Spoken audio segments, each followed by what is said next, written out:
Hello, good afternoon, everybody. We are going live now with Professor Dr. Karacan from IVF Turkey to talk all about PCOS and endometriosis. So this affects so many women. Please have your questions ready. It's such an important topic. Both conditions are.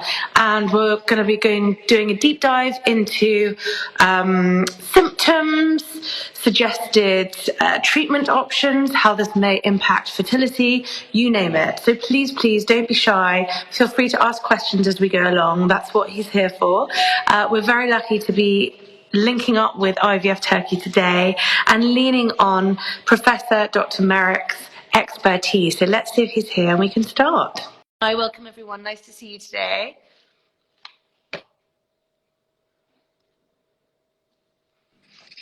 Hello, good afternoon. Hello. It's lovely to meet you. I'm very happy to be with you today. How are you doing? Fine, thank you very much. How are you? Yes, very well, thank you. Nice to see you. And I just introduced the topic, endometriosis, PCOS. Okay. Obviously, two conditions that impact a lot of women around the world. Please could you start by introducing yourself, okay. IVF Turkey, and then we've got some great questions to ask you. Okay, I'm Professor Dr. Karacan. I've been working at the Orta Hospital in Turkey and a member of IVF Turkey team. I completed my residency in Turkey and did my fellowship in the United States in reproductive endocrinology. I've been in the field of infertility for almost 20 years, and particularly working in an IVF. So I'm dealing with PCOS patients and endometriosis patients for years. Ready to answer your questions right now. Fantastic. Well, we're very fortunate to have your expertise today, so thank you very much for coming on for this live Q&A. As I just mentioned, for anyone who's joining or joined, if you have any questions, please do ask them, and Professor Dr. Karacan is very happy to answer them. So first of all, how about you explain what PCOS is? PCOS is a condition where women do not ovulate in a regular fashion. The ovary is full of small cysts, small fluid-filled cysts. That's the reason it's called polycystic. In fact, it may be called as multifollicular ovaries. But the problem is, even though a woman has many follicles in her ovaries, she does not ovulate well. She does not throw egg at each cycle. That's the reason she doesn't get pregnant and has experienced irregular bleedings because of irregular ovulation. And together with that, ovaries produce high amount of androgens, which causes excess hair growth and obesity and some acne formation on the face of women. So it's a complicated disorder and found in almost 15% of women across the world. Genetical basis makes a difference. For instance, in Turkey, we observe 15 to 20% of women having PCOS, but in Europe, it drops down to 10%. So genetical inheritance makes a difference in the incidence of PCOS. It's a very common condition among women at reproductive age. And are there any symptoms for PCOS? Irregular bleeding is the main symptom, together with excess hair growth on a woman's face, body, and obesity is the other symptom. So these are the main symptoms. At reproductive age, these women, women with PCOS, may have difficulty to get pregnant. So infertility is the other symptom at the reproductive age. The main symptoms, in other words, obesity, irregular periods, are observed at the early age. As she starts bleeding at the first menses, this disorder starts developing. So it can be diagnosed at very early age, at the age of 15, 16. At the first periods, this syndrome can be diagnosed. So my advice to women with irregular periods and obesity, they should be examined by a physician, and they should keep their body mass index within normal range. Because even if you sustain having normal body mass index, these symptoms may fade out or may disappear spontaneously. So this is a very the PCOS is a very wide spectrum from mild to the very severe cases. So even if you have normal body mass index, most of the symptoms may disappear. So it's very important to have normal body weight if you have PCOS. That's crucial. And you mentioned obesity, being overweight, hair growth. Does everybody who has PCOS get those symptoms, or can it vary?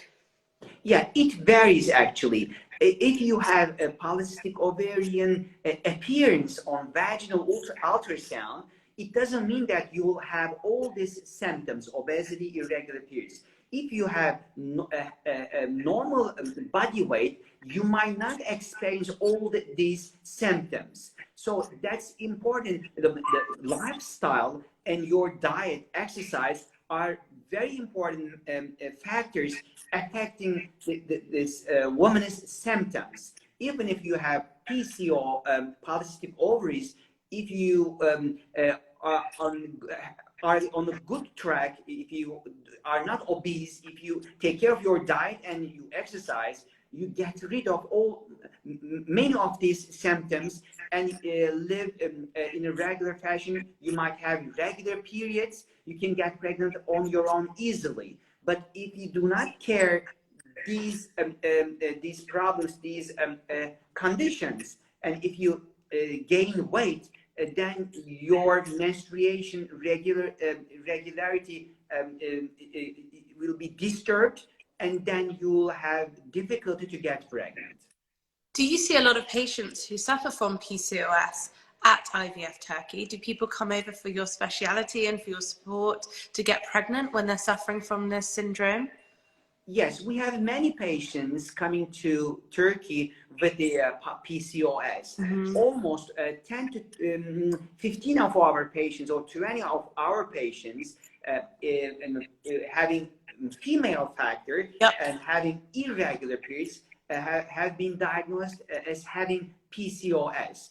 So the main treatment option is to induce ovulation in these women. So if they do not get pregnant just with ovulation induction and intercourse, they are, advised to undergo an IVF cycle right away without losing time. So am I right in saying you see patients who might be already diagnosed with PCOS, or you might diagnose them with PCOS, and you may initially see whether they can get pregnant naturally through Clomid or medication to bring on ovulation, and if that doesn't work, then the next step would be going into IVF. Right, correct. So the first option is to get these pregnant with just using of simple ovulation induction agents, such as you mentioned, Clomid or letrozole, and then have them, have intercourse and try to get them pregnant naturally. If these modalities, these alternatives do not work, and then we advise them to undergo an IVF cycle.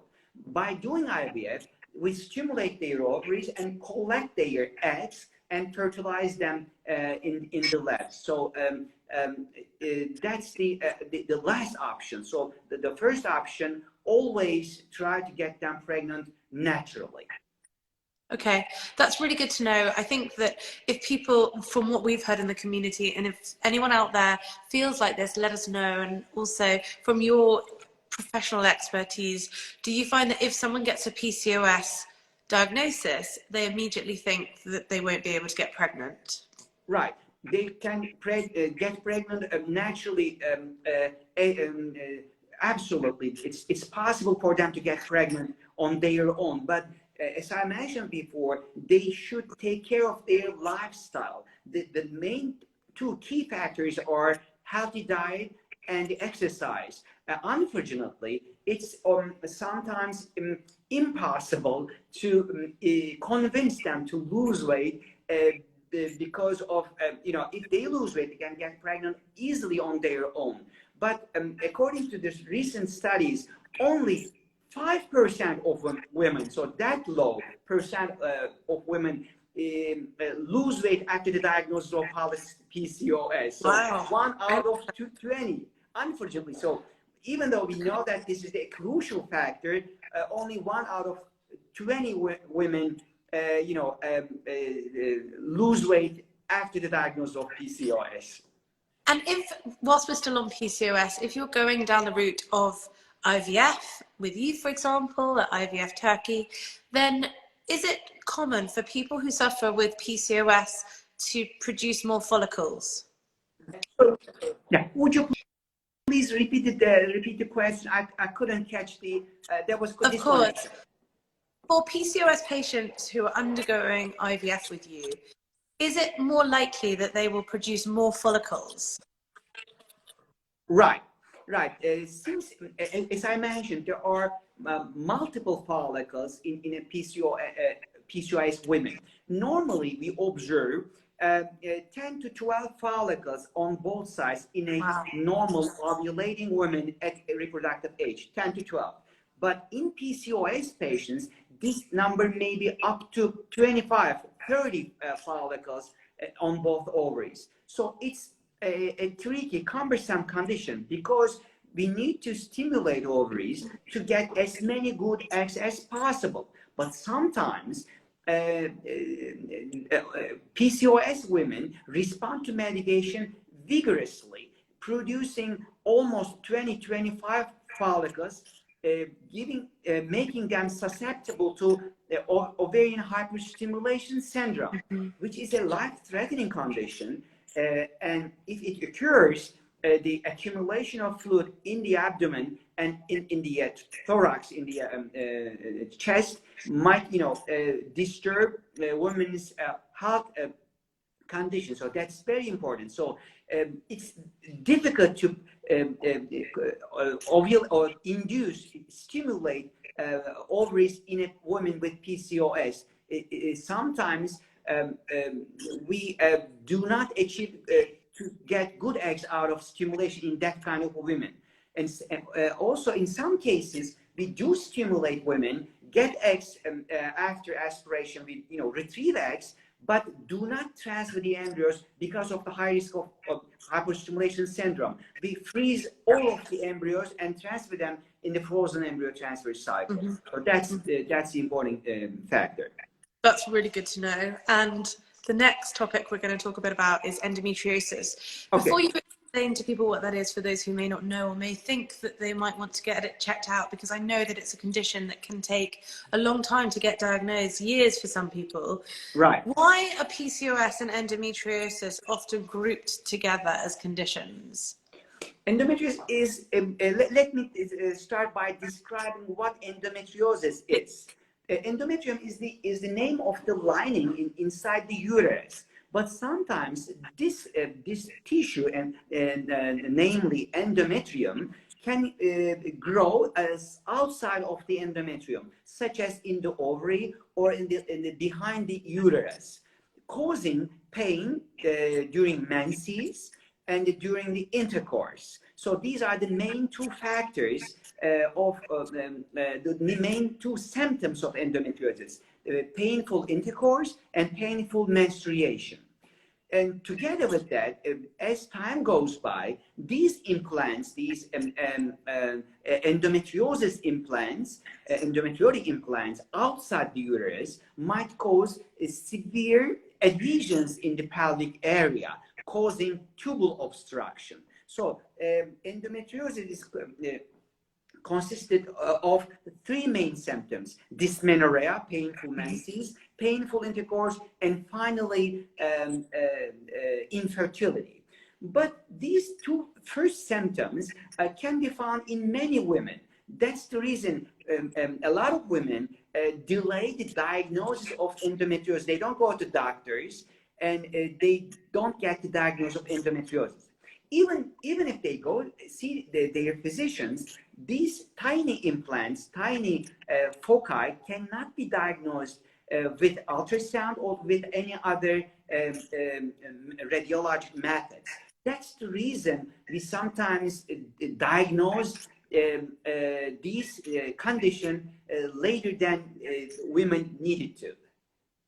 That's really, really useful to know. Thank you very much. If anyone has got any questions around PCOS, endometriosis, everything we're talking about today, please feel free to ask. We're very lucky to have your expertise here today, Professor Dr. Karacan. And in terms of IVF Turkey, how do you support women who are struggling with endometriosis, and how do you reach a diagnosis? The first attempt or the first line treatment is again to diagnose these patients. We do vaginal sonogram together with vaginal examination.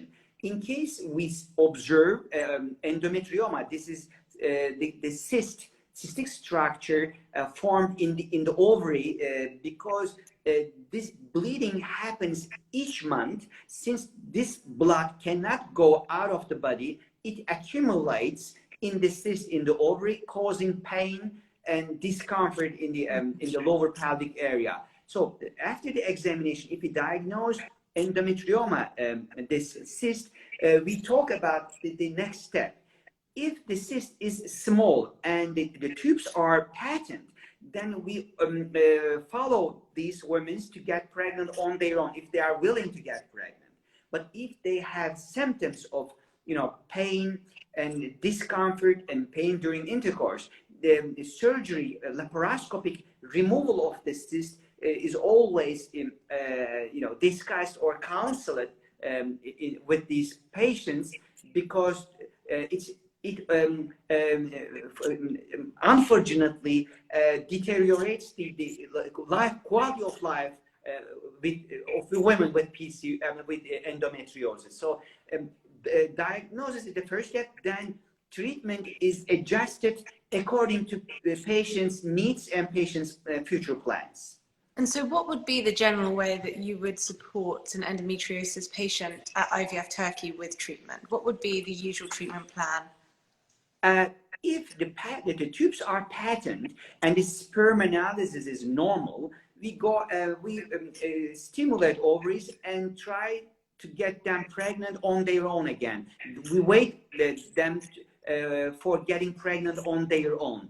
But if this treatment doesn't work out, then we enroll these patients into an IVF program, stimulate their ovaries and collect eggs again, and fertilize their eggs outside the body. So the first line is the waiting for the natural conception. If it doesn't work out, IVF would be a good option.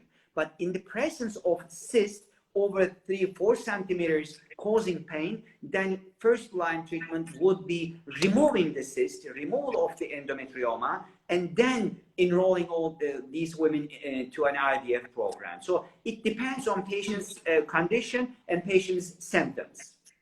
Someone has asked, does stage 1/2 of endometriosis impact fertility and egg quality? Yes, stage 2 endometriosis may impact fertility potential, disturbing the tubal patency. So this lady needs to be checked for tubal patency. If the tubes are not working well, she may be a good candidate to an IVF program. In terms of egg quality, there are many papers on the quality of eggs in patients with endometriosis. There are some papers saying that yes, egg quality itself may be affected, but some others say egg quality is no different from women without endometriosis. So in general, we do not accept that egg quality itself is impacted by the presence of endometriosis. So rather than egg quality, tubal patency is the major factor in patients with endometriosis.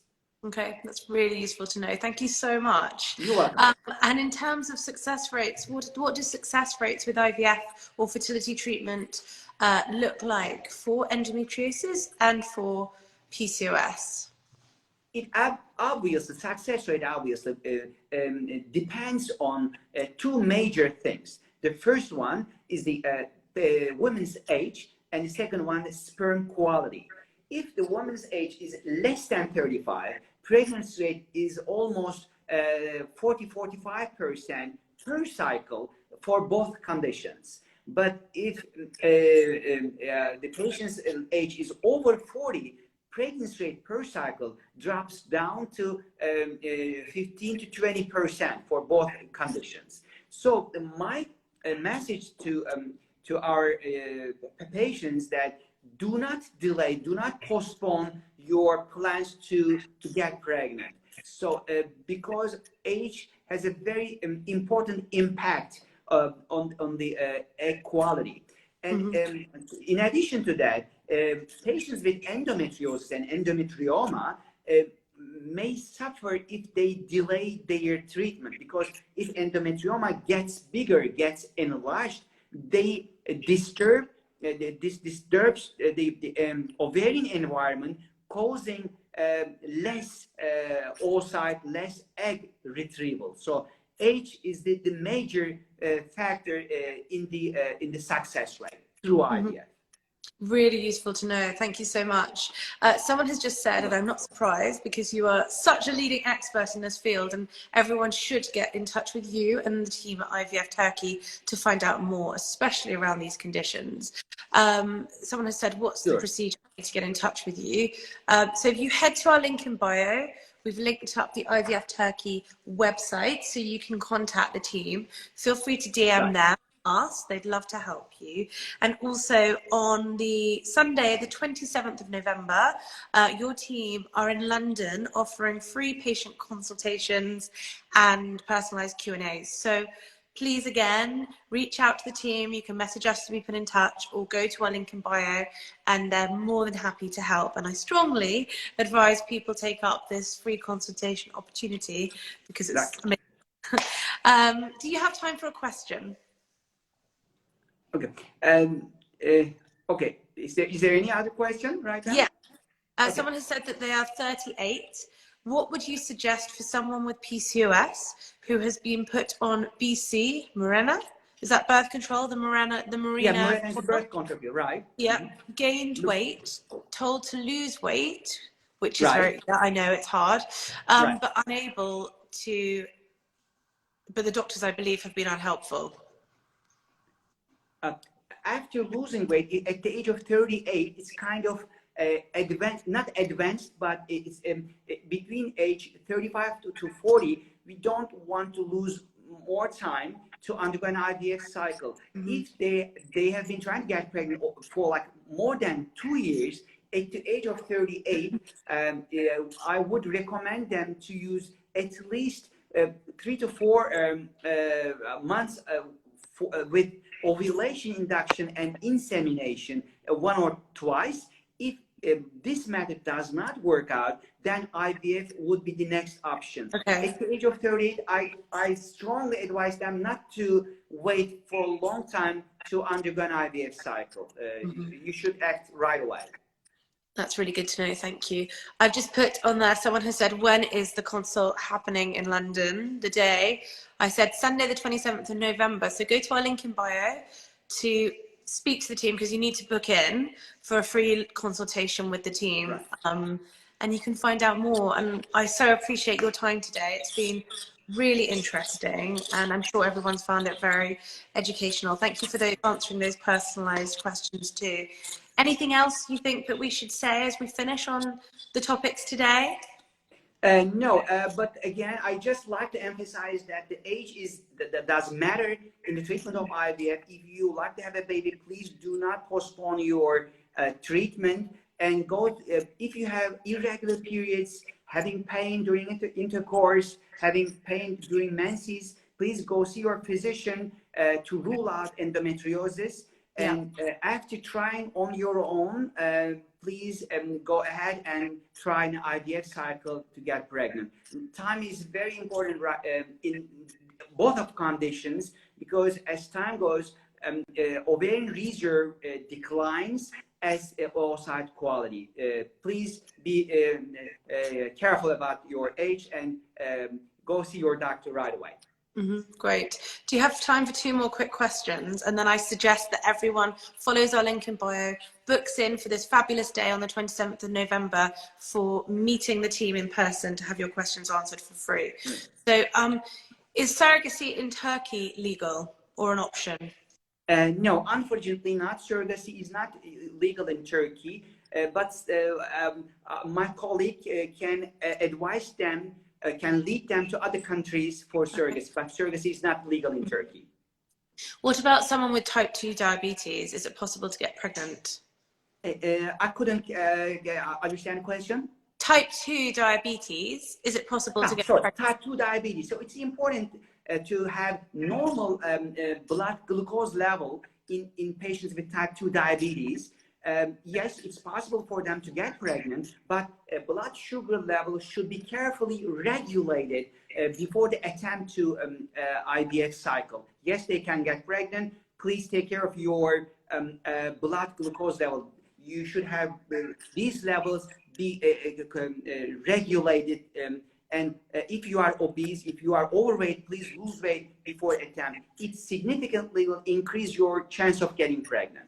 Amazing. Thank you so much. Honestly, you're welcome. I'm delighted to be with you.